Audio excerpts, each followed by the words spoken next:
Ang ating gospel text po ay mula po sa John chapter 8 verses 1 to 11.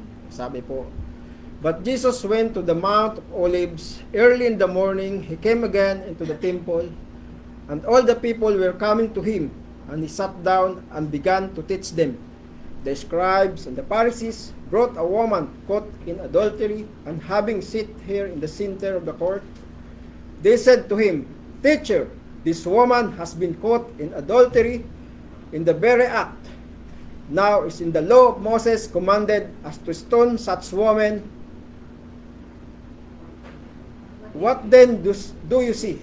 They were saying this, testing him, so that they might have a grounds for accusing him. But Jesus stooped down and with his finger wrote on the ground.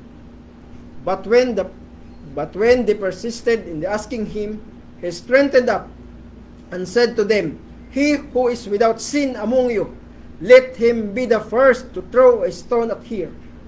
Again he stooped down and wrote on the ground. When they heard it, they began to go out one by one, beginning with the older ones, and he was left alone, and the woman, where she was, in the center of the court, straightened up.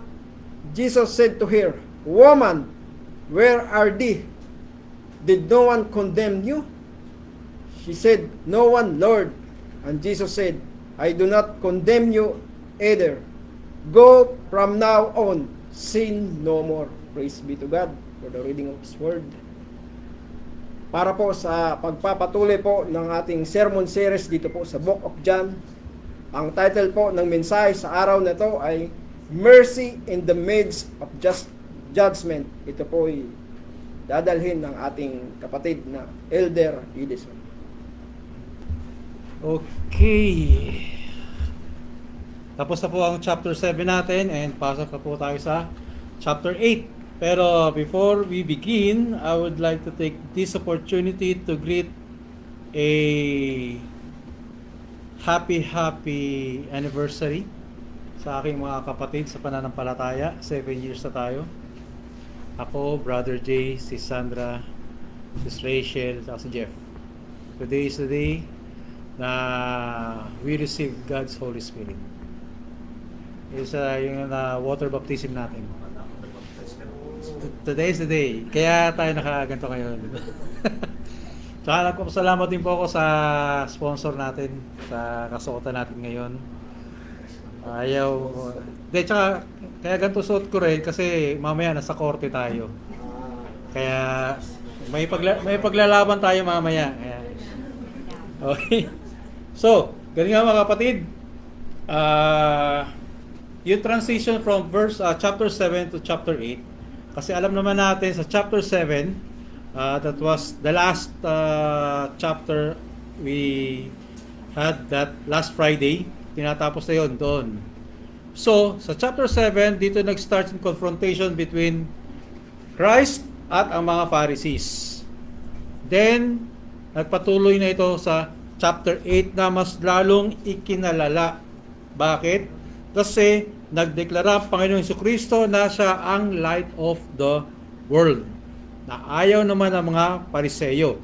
At Jesus boldly declares His pre-existence. Na sinasabi nila na ayaw ng mga Pariseyo. Na almost batuhin na sila ng mga ito. Okay? So, dito pa lang sa chapter 8, dito na umiinit, ika nga. Umiinit na yung eksena na kaganapan sa temple courts na nangyayari. So, sa ating mundo ngayon, without exemption, Christian, non-Christian, whatever denomination, kung titignan natin is napaka-expert na tayo. Expert saan? Sa pagpuna sa pagkakamali ng iba. Tama, di ba? Para bang nakapag-PhD na tayo dito eh. Kung titignan natin. Why? Para tayong isang microscope kung titignan natin. We look for the very detail of that mistake. Bakit? Because it doesn't live into our life standard. Ganun po tayo. nakikita natin, napupunan natin yung pagkakamali ng iba, pero pagkakamali natin is ikinukubli natin. That's the sad reality na nangyayari pa rin sa ating buhay. So, if you're going to look sa social media natin, ito'y puno ng moral outrage, public shaming, at swift judgment. Yet, dito sa chapter 8, we encounter sa eksena na talagang challenging sa ating natural inclination to condemn. And reveals the Savior's heart, and a heart na nag-o-offer ng mercy without compromising His holiness. So this morning, makikita natin si Jesus as He navigate the trap na dinisenyo pa ng mga religious leaders, demonstrating divine wisdom na nag-expose ng human hypocrisy habang nag-extend ito ng life-transforming grace. So itong passage ito ay nagre-reveal ng both total depravity ng human at ang sovereign grace ng Diyos. Na sinasabi from the very beginning ni Brother Richard, grasya ang patungkol sa umagang ito. So, let us examine the three movements ng chapter na ito. Sinasabi dyan, the trap, the response, and the grace. Let's bow our heads mga kapatid at hingin natin ang liwanag na mula sa Panginoon. O Diyos na naman aming banal, as we open today your words, kagaya ng babae sa passage na ito, we come before you knowing na we are all sinners and in need of your grace, Panginoon. Open our hearts, our minds, bigyan liwanag niyo po ang aming kaisipan upang malalo namin mapagtanto ang iyong mga itinuturo sa amin sa pang-araw-araw. Lalong-lalo na po, Panginoon, ang level ng inyong habag at justice para sa amin. Muli, Panginoon, ikubli niyo kami, ako sa inyong likuran at tanging salita niyo lamang ang mamutawi sa umagang ito. At it's in Jesus' name we pray. Amen. Okay. Pasok tayo sa ating verse. Pasok tayo sa chapter 8. So last Friday, huling araw na lang, Feast of Tabernacles. So I hope that everyone has able to get the shares. The shares yung handa last week or the previous week sa pagdating ng ating kapatid na Richard at ating kapatid na Dali. So nandiyan yung mga pasalubong nila sa atin. So kung may pahabol, nandiyan mamaya si Sis Badil. Okay? So, kung last Friday, last day na ng Feast of Tabernacles, at dinala ni Brother June, at ang huli dyan sa chapter, kaya bitin yung kanya hanggang 52 lang, kasi yung 53, nagsiuwian na lahat ang mga nasa temple courts. Nag-uwi na sa kanilang mga tahanan. Pero, sinasabi nga dito, but Jesus went to the Mount Olives. So, namundok siya. Pumunta siya sa bundok ng Olives. Then, the following day, early in the morning, he came again into the temple. And all the people were coming to him. And he sat down and began to teach them. So, the usual thing na ginagawa ng Panginoon, nagtuturo siya sa temple court. So, during that course of pagtuturo ng Panginoon, and all of a sudden, the scribes and the Pharisees brought a woman caught in adultery, and having set her in the center of the court, they said to him, Teacher, this woman has been caught in adultery in the very act. Now in the law of Moses commanded us to stone such women. What then do you say? They were saying this, testing him, so that might have grounds for accusing him. But Jesus stooped down and with his finger wrote on the ground. This part ang sinasabi is trap. Gusto nilang itrap ang Panginoong Hesukristo para meron silang rason na mahuli na siya. Huli na sila. At ang sabi nga po, lahat tayo ay makasalanan. Tama. Sinabi, for all have sinned and fall short of the glory of God. Nasa essentials natin yan kanina. Romans chapter 3 verse 23. So, kahit gaano tayo ka-religious, gaano tayo ka-moral o sa pag-aaral natin, kulang pa rin tayo sa standard ng ating Diyos. At ayun ang nakalimutan ng mga Pariseo. Na sila rin ay makasalanan tulad nung babae. Kagaya nga sinasabi sa amin that time ni Pastor Steve, sinners. Lahat tayo ay sinners. Sabi nga ni James na kahit isa lang sa mga commandments ang iyong ma-break, lahat ng commandments na break mo na. James chapter 2 verse 10. For whoever keeps the whole law and yet stumbles in one point, he has become guilty of all. So hindi tayo pwedeng maging picky na ito lang ang gusto kong sundin, ito lang ang gusto kong guntin, ito lang ang gusto kong namnamin. Hindi po dapat ganoon. So ganoon ang ginawa ng mga religious leader, ginamit ang law selectively, condemning yung babae pero ignoring ang kanilang mga own violation. Bakit? Bakit nila ino-ignore ang kanilang mga kasalanan? Because of pride. Pride chicken. Ang pride ay nagdudulot ng downfall ng isang mananampalataya o ng isang tagapakasunod. Pride goes before destruction and the haughty spirit before stumbling. Proverbs chapter 60 verse 18. Ang mga Pariseyo ay puno ng pride at ang kanilang pag-iisip ay sila, pakiramdam nila ay sila ang super holy. Mas holy pa sila sa mga holy. And we know that pride ay sanhi ng spiritual blindness. Ito yung, remember, during Arkham, BS, this is the eclipse na sinasabi natin sa buhay ng mga mananampalataya. We created such eclipse because of this pride. Because kinukubli natin ang ating mga sarili sa liwanag para matago natin ang ating mga kasalanan na ayaw natin makikita pa ng iba. So, ang eksena ito ay nagsimula sa isang calculated cruelty. Hinila ng mga religious leaders yung babae sa gitna na sinasabi na caught in adultery in the very act daw. Right then and there, nahuli nila. Sa harap pa ni Jesus, dinala para maintindihan natin ang full gravity ng sophisticated trap na ito. Kailangan natin tignan ano ba ang sinasabi sa Old Testament patungkol sa adultery, pero pati na rin ang strategic element na ginawang pag-atake ng mga religious leader kay Kristo. So, let's play an interrogator role. Maging interrogator tayo. Kaya, ilagay natin ang ating sarili sa isang courtroom. Notice ang insidenteng ito ay nangyari early in the morning. So siguro most probably around 4, 5 o'clock in the morning. So medyo may kadiliman pa doon.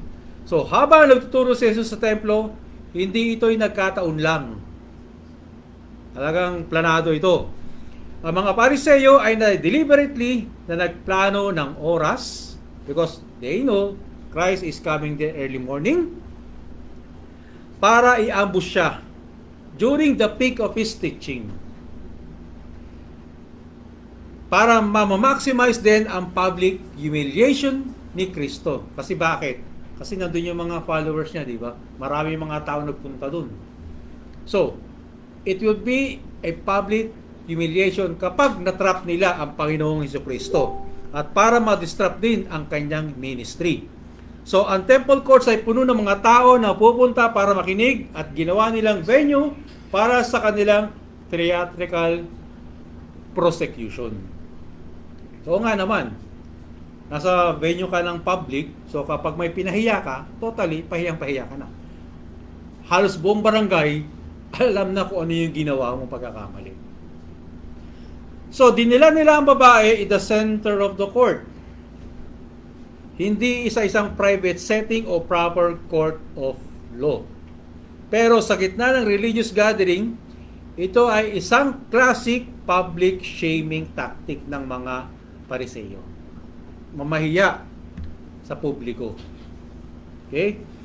Dinisign ito para makakuha ng simpatya sa crowd at ma-pressure si Jesus na mag-respond agad-agad. Alam mo, pag pinipressure ka na, di ba? Lalo sa trabaho, pinipressure ka, gusto, sura, lalo sa trabaho natin. So, gusto, right then and there, kabibigay pa lang, I need this now. So, ganoon na nangyayari that time. Kasi, ang nagsasalita is yung sino? Yung may authority sa atin. Anong nakikita natin? Did you see any collaborative conspiracy on this passage? Meron bang collaborative conspiracy na nangyari? Ang text ito ay nagsasabi na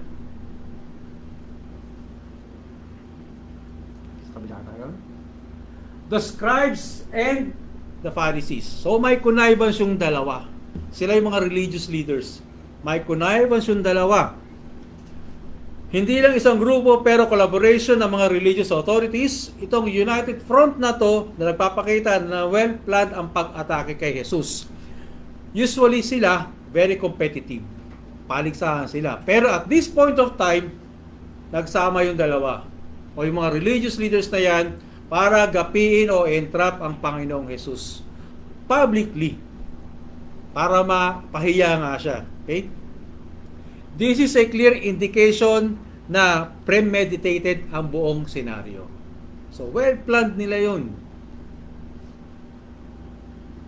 So, ano ang naging panuntunan ng mga religious leaders na to? Yung sinasabi natin, balikan natin yung Old Testament. Anong sabi sa specific Mosaic law sa adultery? If there is a man who commits adultery with another man's wife, one who commits adultery with his friend's wife, the adulterer and the adulteress shall surely be put to death. Leviticus chapter 20, verse 10. At dumagtag pa dyan ang Deuteronomy 22:22. If a man is found lying with a married woman, then both of them shall die, the man who lay with the woman and the woman. Thus you shall purge the evil from Israel. So, meaning to say, adultery is punishable by death by that time in the Old Testament. So, dapat both babae at lalaki ang pinaparusahan. So, ano ang notice natin dito sa passage? Ang babae lang ang inaakusahan. Okay? It's very obvious, so wala si lalaki. Adultery requires two participants. Pero babae lang ang nakaharap sa public humiliation at potential death. At iyan ay isang glaring hypocrisy. Kung talagang caught in the very act ang babae, nasaan si lalaki? Suriin natin. The Mosaic law is very clear to both parties na dapat ma-execute. Ang selective application ng law na ito ay nagpapakita ng multiple layers of hypocrisy. So ano-ano yung multiple layers of hypocrisy na yan? Hindi sila sinunod ang complete requirements ng batas. Dapat both parties ang ma-prosecute. That is the legal hypocrisy. Ginawa nilang scapegoat yung babae habang pinalaya si lalaki. Bakit? Posibilidad na influential na tao ito or kasangkot siya. Accessory to the crime si lalaki. That is gender bias. Ang pangatlo, ginagamit nila ang sacred law ng Diyos para sa kanilang political purposes or agenda. That is the spiritual manipulation. Yun yung tatlong layers of hypocrisy na nakita natin sa passage ito, na makikita sa mga Pariseo, mga religious leaders. So ang claim nila na caught in the act ay very highly problematic. Paano nila exactly nahuli si babae? Saan? Nasaan at sino ang mga witnesses? Yun yung mga tanong. Bakit walang due process? Diba? Kapag sa batas, kailangan mapatunayan natin. Kailangan may due process lagi to make things fair. Then, according to Jewish law, adultery cases ay require ng proper investigation at multiple witnesses. Sabi sa Deuteronomy 17:6-7 ay nagsasabi na dapat may at least 2 witnesses. At ang mga witnesses na to ay sa dapat unang mambato sa mga nasasakdal. Pero dito walang proper trial. Walang formal charges, walang opportunity para sa mga babae na i-defend ang kanyang sarili. Puro theatrics para matipaglamang ang Panginoong Jesus. Ang sudden appearance ng case ito ay very suspicious, pre-planned setup rather than legitimate discovery ng isang krimen. Yan ang sinasabi na questionable evidence at due process violation. So nakikita natin na talagang pinag-aralan ng mga religious leaders paano gapiin o ipahiya ang Panginoong Hesus. Mas malala pa, ang trap na ito ay may bahid politikal. Sa time ni Jesus, ang Roman government ay nagsuserve ng right capital punishment. Ang mga Hudyo ay hindi pwedeng mag-execute ng tao without Roman approval. So, kung sasabihin ni Jesus na, sige, batuhin nyo siya, ano sa tingin nyo ang mangyayari kay Jesus? Hindi lang siya magiging inconsistent sa message niyang mercy. Bakit? Pero, sabi nga, pero pwede siyang ma-accuse ng sedition against Rome. Kasi hinayaan niyang batuhin yung babae. Kung sasabihin naman ni Jesus na release her, ma-accuse naman siya na dinidisregard niya ang law of Moses. So, saan siya lalagay ngayon? Kung sa'yo, ikaw na sa kalagayan na yun, saan ka lulugar? Kaya siya pinipressure ng mga religious leaders that time. Sumagot ka na kaagad. Anong stand mo sa kaso na ito? So, blasphemy naman ang tawag doon sa mga mata ng Hudyo. So, this is the political dimension of that stand. Kaya ipit na ipit, kung titignan natin, ipit na ipit ang Panginoong Hesus. Pero naipit nga ba siya? Ang irony ay isang nag-accuse sa babae, yung mga religious leaders. Mga supposedly holy men, scribes na nag-aral ng scriptures at salita ng Diyos, mga Pariseo na known sa kanilang religious devotion, pero ginamit nila ang kanilang religious authority para mag-manipulate at manira. Ito ay perfect example ng religious abuse of power. Using God's name para sa evil purposes. Ito ang sinasabi na false righteousness ng mga religious leaders. So from a theological standpoint, itong elaborated trap ay nagde-demonstrate kung gaano ka-creative ang fallen humanity on evil. Hindi simpleng spontaneous na pagkakasala lang ito, pero calculated, collaborative at systematic ang paggamit ng religious authority para sa destructive purposes nila. Ito ay proof na ang kasalanan ay hindi lang individual acts, pero institutional corruption na pwedeng mag-disguise as righteousness. And that is the total depravity of men. Legal, political, at religious na anggulo. Kung titignan nyo ang ginawa, ang plano nila. It looks like na napaka-perfect na eh. So lahat ng anggulo na cover nila. Sophisticated ang execution, very timely dahil in napakaaging pag-atake nila, strategic ang location in public, pero na-underestimate nila ang wisdom ng God incarnate. Ang response ni Jesus ay hindi lang magre-reveal ng kanilang multi-layered hypocrisy, pero pati na rin ang perfect balance ng justice at mercy na tumutukoy sa divine character. But when they persisted in asking him, kasi nga pinipressure na siya, di ba? He straightened up, tumayo ang Panginoong Hesus and said to them, "He who is without sin among you, let him be the first to throw a stone at her." Again, he stooped down and wrote on the ground.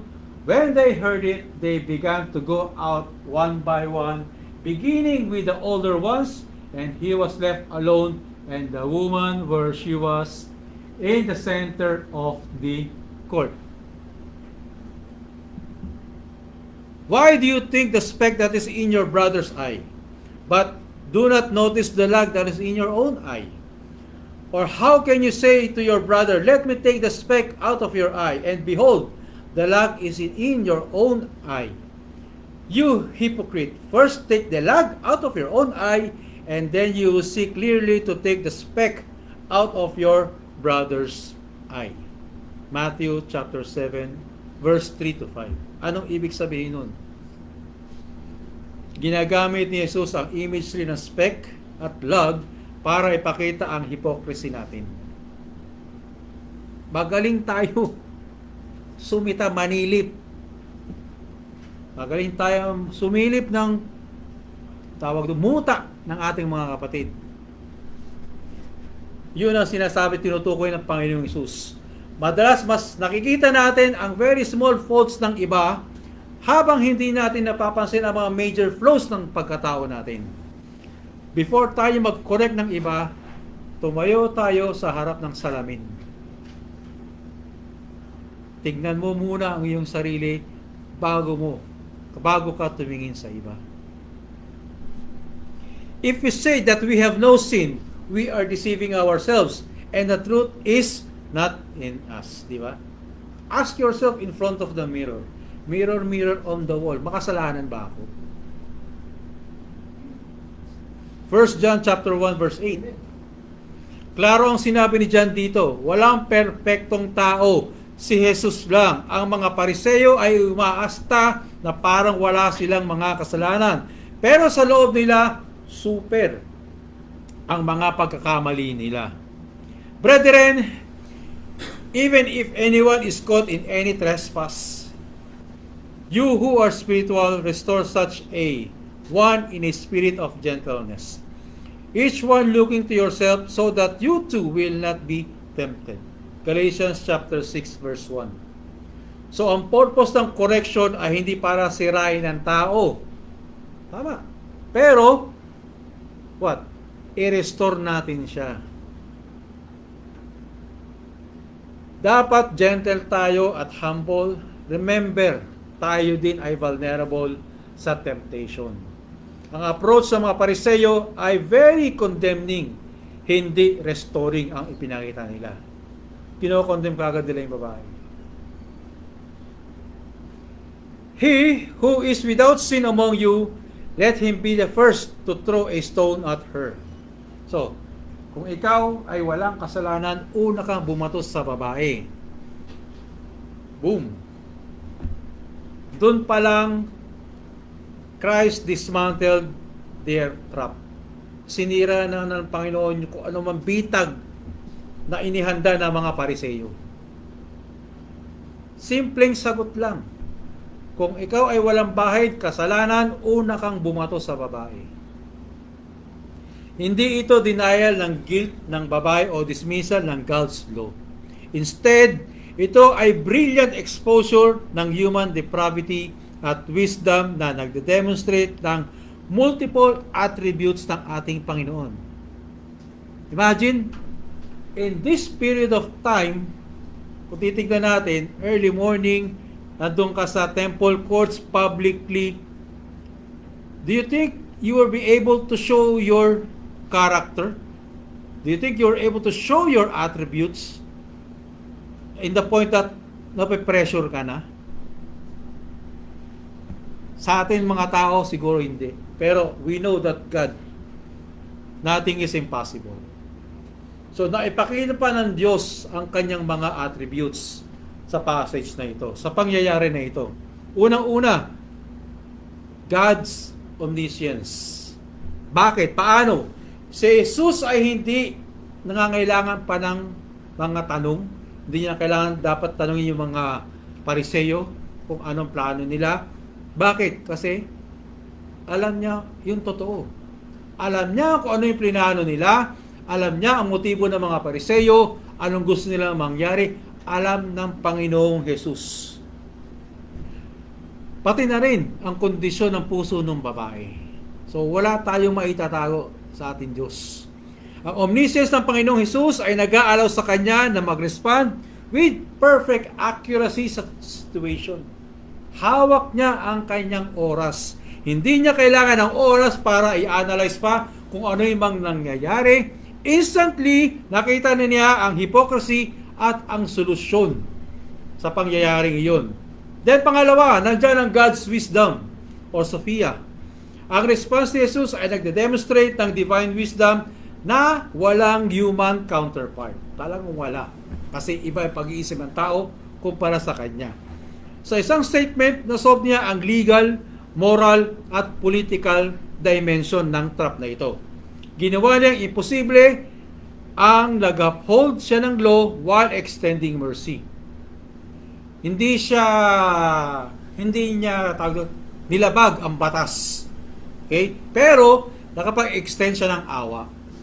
Nag-expose siya ng hypocrisy without being condemnatory. Hindi niya kinondemn yung mga Pariseyo. Hindi. Salita lang sinabi niya na, di ba? At nag-diffuse ng political trap without compromising his mission.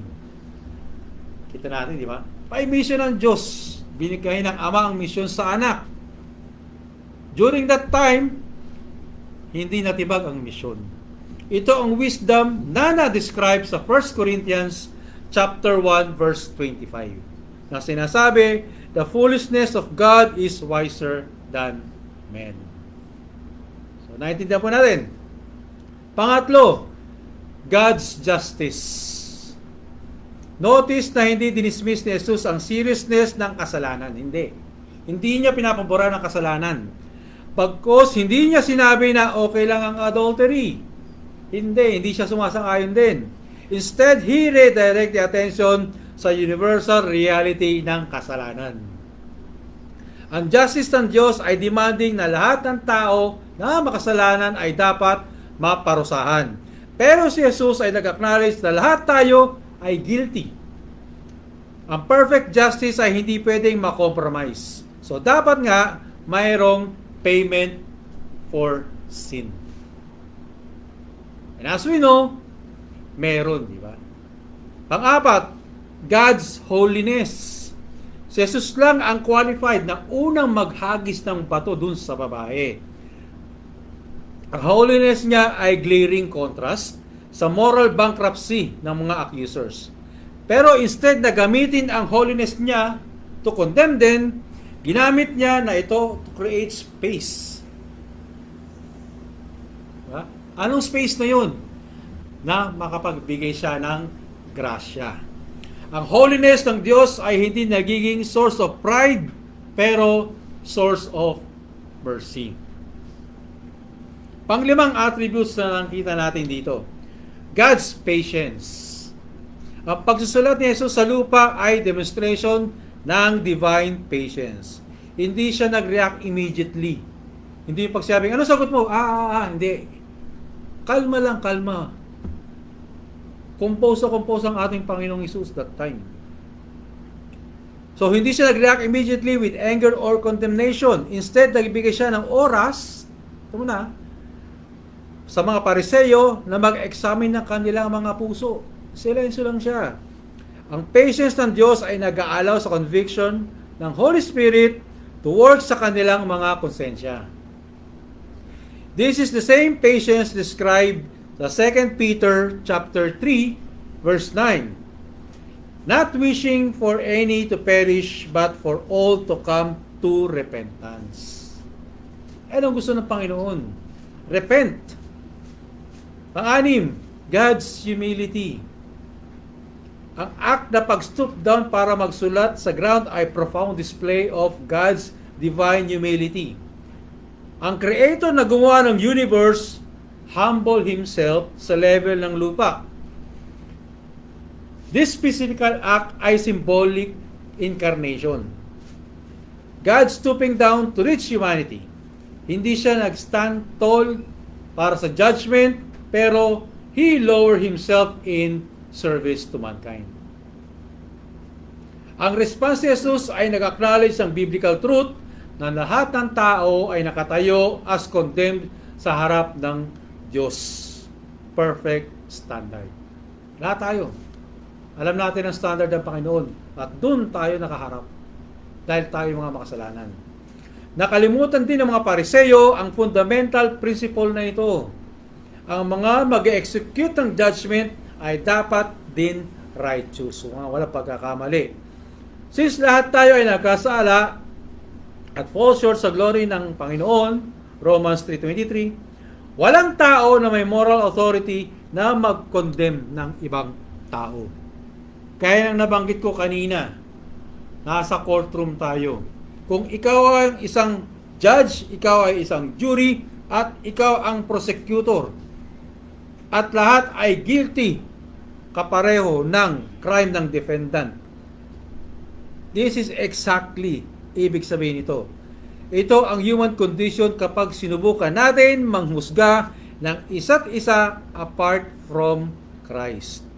So, para tayo mga pasyente sa isang cancer ward, na tayo ay nagpapaliksa, nagtatalo kung sino ang healthiest sa ating lahat. Lahat may sakit regardless kung anong stage man ng cancer na meron tayo. Pero may isang doktor na pumasok na walang sakit. At yon ang Panginoong Hesus. Siya lang ang may authority na mag-diagnose at mag-prescribe ng treatment para sa ating mga cancer patient. Pero instead na mag-condemn sa mga pasyente, anong inoffer niya? God offer us healing. Ipang-pito, God's perfect timing. Notice kung paano sila umalis, beginning from the elder ones. Sabi, experience often brings awareness of one's own failures. Experience often brings awareness of one's failures. Bakit? Kasi kinatandaan na natin yun.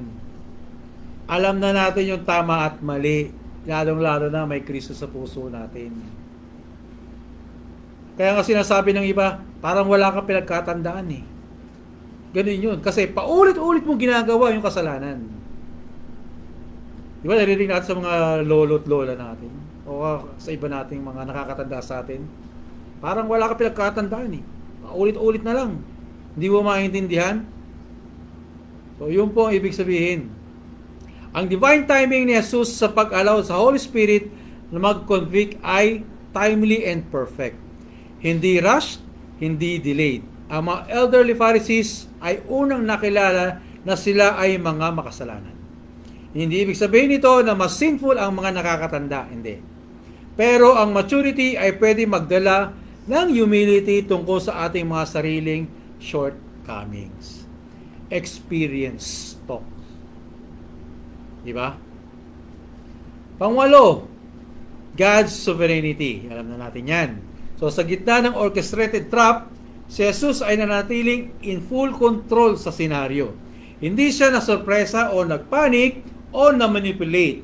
Ang kanyang sovereignty ay nag-turn ng intended destruction into opportunity for grace. What was meant for evil, ginawa ng Diyos para mapabuti. This is a classic demonstration ng Romans chapter 8 verse 28. And we know that God causes all things to work together for good to those who love God, to those who are called according to His purpose. So ang pagsusulat ni Jesus sa lupa ay nananatiling misteryo. Until now, misteryo pa rin yun. May mga scholars na nagsasabi na ang kanilang mga kasalanan ang sinusulat ni Jesus. Ang iba naman nagsasabi, nagde-demonstrate siya ng patient restraint. May iba naman nagsasabi na nagkukot siya ng Jeremiah chapter 17 verse 13 na nagsasabi na pangalan ng mga tumalikod sa Diyos ay maisusulat sa lupa. Siguro sinusulat nga ng Diyos mga pangalan, sino yung pariseyong yan. Diba? Yun yung mga analysis ng mga scholars. So while maraming theories na nag-exist kung ano ang kanyang isinulat, pero importante ba natin malaman yun? Importante ba ng mga tao na malaman kung ano isinulat niya? These are all speculation rather than biblical or historical record. The text silence on this point seems intentional, keeping the focus on Jesus' wisdom in handling the situation rather than on the specific words he wrote. Mas matimbang yung ginawa niya, yung pinakita ni Jesus na ginawa niya doon during that time. Hindi ko ano man yung isinulat niya doon. Nothing in the Bible na nabanggit kung ano ang isinulat niya. Regardless of content and action niya, ay nagbigay sa accusers ng oras para i-examine ang kanilang mga puso rather than piliin ang immediate confrontation. Tahimik lang ang Panginoon. Ang moment ito ay isang perfect display of how God's attributes work together in harmony. Lahat ng nabanggit. Hindi ito contradictory ang justice at mercy sa Diyos. Both are perfectly expressed through Christ. Ang holiness ay hindi nag-eliminate ng compassion. Ang wisdom ay hindi nag-compromise ng love Ito ang mystery ng divine nature na hindi fully mo-comprehend ng mga tao. Pero, na-experience natin ang mga to through our faith. Then, tumayo ang Panginoong Hesus at nagsabi, babae, asa na sila na nagko-condemn sa iyo? Sabi ng babae, no one, Lord. And Jesus said, I do not condemn you either. Go, from now on, sin no more. Kapag naging Kristiyano ka na, hindi ka lang pinatawad. Di ba? Naging ano ka na? Naging bagong tao ka pa. Anong version? 2 Corinthians chapter 5 verse 17. Therefore, if anyone is in Christ, he is a new creature. The old things pass away. Behold, new things have come. Ang old sinful nature ng tao ay naging past na at may new life ka na kay Kristo. Ito ang nangyari sa babae. Hindi lang siya napatawad, pero na-transform pa ang kanyang buhay. Nakilala niya na ang Panginoon, kung sino ang Panginoong Hesus. Ang salvation ay hindi sa good works natin. Ito ay regalo sa atin ng Diyos. Ephesians chapter 2 verse 8 to 9. For by grace you have been saved through faith, and that none of ourselves. It is a gift of God, not as a result of works, so that no one may boast. So, walang makapagyayabang sa atin na deserve nila ang salvation ng Diyos. Ang babae ay hindi deserving ng forgiveness, pero natanggap niya ang biyaya o grasya na nila sa kanya ng Panginoong Hesus. And He Himself bore our sins in His body on the cross, so that we might die to sin and to live to righteousness. For by His wounds you were healed. 1 Peter chapter 2 verse 24. Dito makikita natin kung paano posible mag-offer si Jesus ng complete forgiveness because He paid the price. Dito makikita natin ang puso ng gospel. Perfect justice at perfect mercy na makikita natin sa krus ni Kristo. Si Jesus ang tanging qualified na una maghagis ng bato doon sa babae, pero mas pinili na lang niya na mag-extend ng forgiveness. Yet, ang grace niya ay dumating with clear call. Go, from now on, sin no more. Para maintindihan natin kung paano posible ang perfect balance ng justice at mercy, kailangan natin tignan ang cross. Doon si Jesus ay nag-take ng punishment na deserve ng babae at natin. Ang justice ng Panginoon ay fully satisfied sa cross. Kaya pwede na siya mag-extend ng mercy without compromising His holiness. Ito ang tinatawag na substitutionary atonement. Ang Panginoong Hesus ay naging substitute ng judgment natin. This is the divine exchange on the cross. Na dapat tayo ang nasa cross. Bagkus ang bugtong na anak ng Diyos ang napako sa krus. Notice the progression ng encounter. Una, walang condemnation, then may call to transformation. Ang grasya ay hindi humihinto sa forgiveness. Nagpapatuloy ito until sanctification. Go and sin no more ay hindi imposibleng command, pero empowered directive ng Diyos. Through the same grace ay nagpatawad sa Kanya, makakaya niya na mamuhay ng righteousness, ng righteous life. Ito ang progressive nature of grace. Si Jesus lang ang may authority na magsabi na, I do not condemn you. Bakit? Dahil siya ang darating na judge sa final day. Siya rin ang tumubos ng ating mga kasalanan. Hindi ito cheap grace, may cost ito. Pero si Jesus na ang nagbayad para sa atin. Nilibre niya na tayo. Ito ang expensive grace na nagbuwis ng buhay si Kristo para tayo ay palayain. Ang encounter na ito ay nag-i-illustrate ng several crucial doctrines. Nandyan ang total depravity of men, that every person present on that occasion ay lahat depraved o makasalanan, no one's deserve mercy. Diyan, nandiyan ang sovereign grace ng Panginoon, Jesus alone possesses the authority na mag-condemn o magpatawad. Ang choice niya mag-extend ng mercy ay nagde-demonstrate ng kanyang sovereignty. Nandiyan ang effectual calling. Na-encounter ng babae si Jesus at hindi ito coincidence para ng God, pero ito ay isang God's eternal plan. Natawag siya sa isang moment ito para ma-experience niya ang grasya ng Diyos at matransform ang kanyang buhay. Nandiyan din ang sanctification. Ang komando ito ay ng sin no more ay nagre-reveal na ang true forgiveness ay nag-lead sa transformation ng isang tao. Ang grasya ay hindi nag-minimize sa kasalanan pero nag-empower ng victory over it. At lastly, perseverance of the saint. Ang call to sin no more ay hindi perfection pero ito ay isang direction para sa atin. Ang truly saved ay mag-struggle against sin pero hindi mag-dominate nito. May assurance tayo na ang Diyos nagsimula ng good work sa atin ay tatapusin niya ito hanggang sa dulo. Ang response ng babae, tinawag niya siyang Lord. Once you say Lord, you're giving the highest full respect to the highest person. At pwedeng may deeper meaning. Having experienced the undeserved mercy, nagsimula niya makilala ang true identity ng Panginoong Hesus. Ito ang natural response ng grasya sa atin. This is the recognition ng Lordship ng ating Panginoong Hesus. Ang sin no more ay hindi legalistic requirement, pero it is a loving invitation. Call to holy living.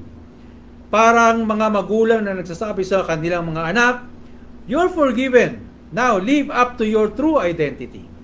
Ang identity natin as children of God ay tumatawag sa atin to live differently among others.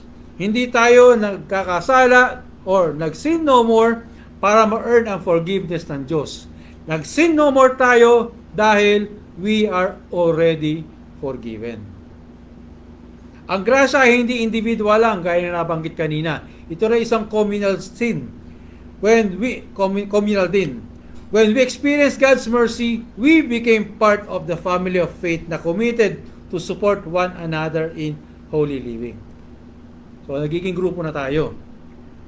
So, how we're going to live between justice and mercy sa pamumuhay ng isang tao is para bang napakahirap gawin. Ang mamuhay between justice and mercy. So, paano natin maibibigay yun? Unang-una, reject self-righteous judgment. Extend Christ-like mercy. Kaya ba natin?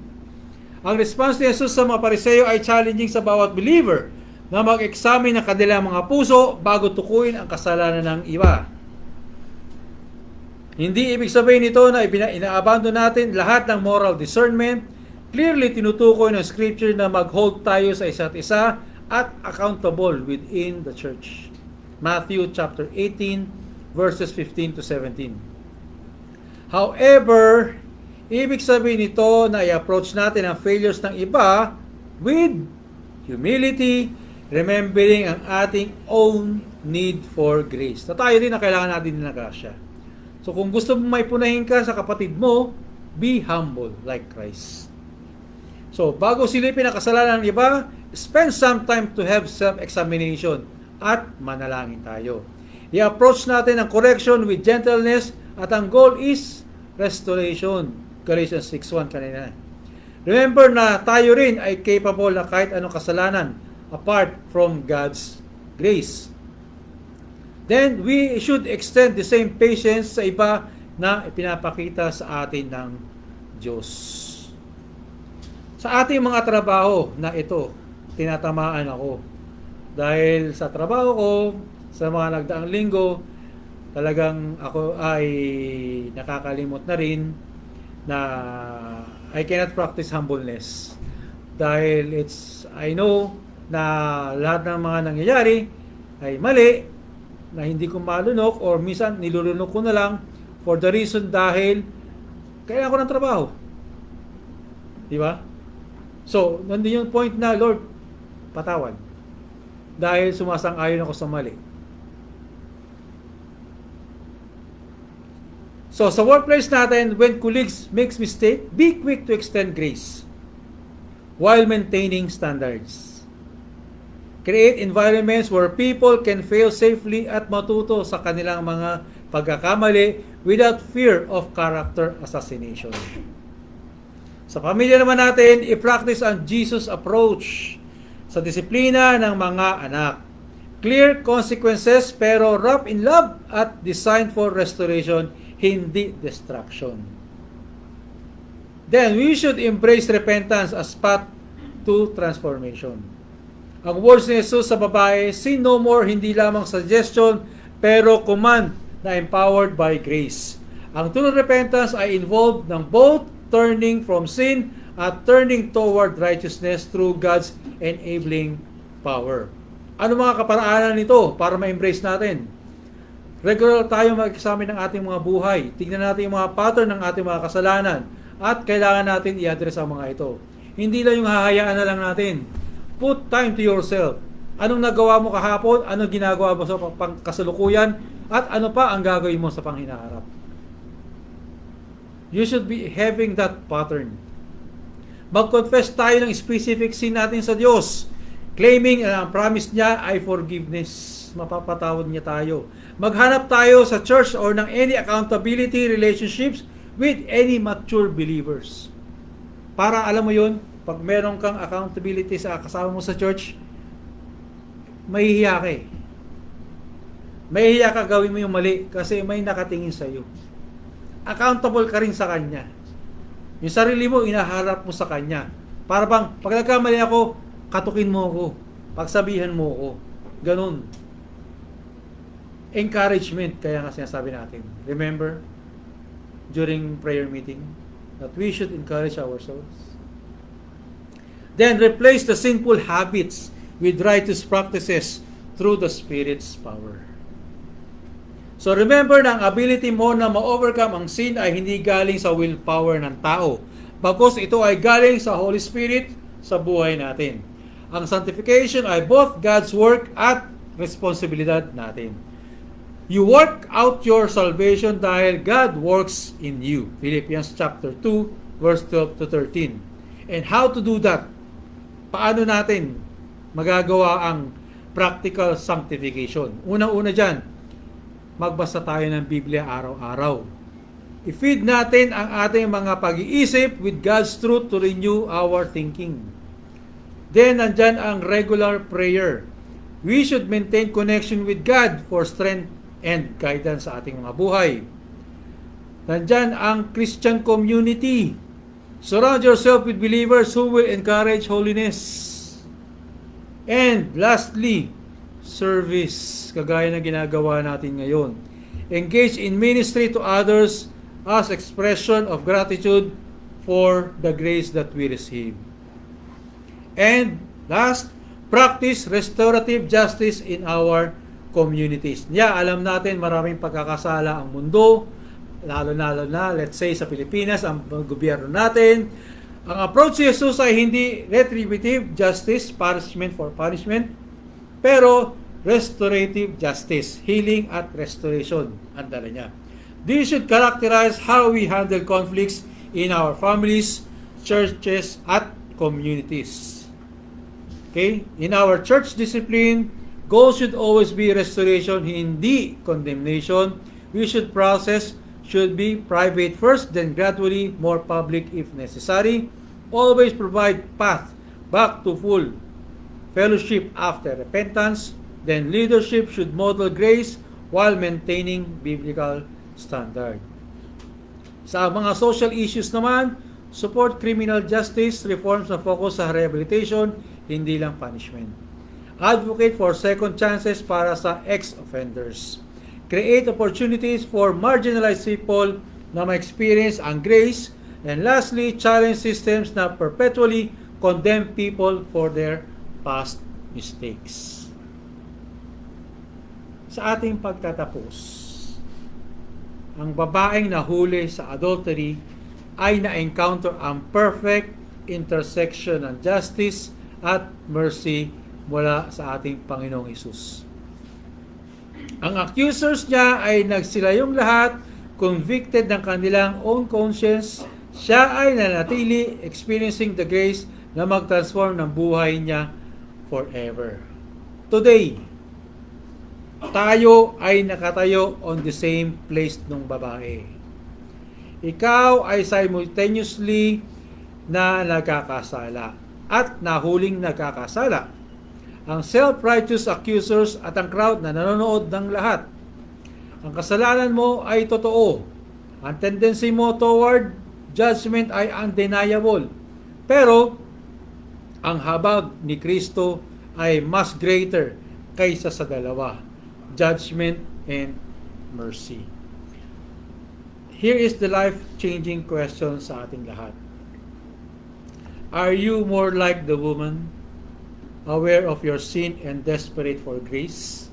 Are you more like the Pharisees, religious pero judgmental and profound?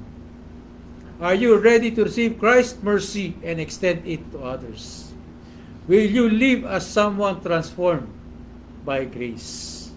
Remember mga kapatid, ang cross ni Jesus ay perfect demonstration na ang justice at mercy ng Diyos ay hindi contradictory. Sa cross, na-satisfy ang justice through Christ's sacrifice at nag-extend ang mercy through His love. Ito ang foundation ng ating hope. Not our righteousness, but Christ's righteousness credited sa atin through our faith. Therefore, there is now no condemnation for those who are in Christ Jesus. For the law of the Spirit of life in Christ has set you free from the law of sin and of death. Romans chapter 8, verse 1 to 2. Go in peace, knowing na ang mercy ni Kristo ay nagtagumpay over judgment. Go in power, equip the Spirit niya na nag-extend ng mercy sa iba. Go in purpose, tinawag na mabuhay as those transformed by grace. Tayo po yung mukat manalangin. O Diyos, Ama naming Ama, Banal, Panginoon, may we be agents of mercy in our world today, hungry for your grace. May we be voices of hope in communities marked by condemnation. May we live as living testimonies that the grace of God is powerful enough to transform the worst sinner into the greatest saint. This we pray in Jesus' powerful name, our Lord and Savior, who bore our judgment, so we might receive His mercy. And we pray, Amen. Soli Deo Gloria.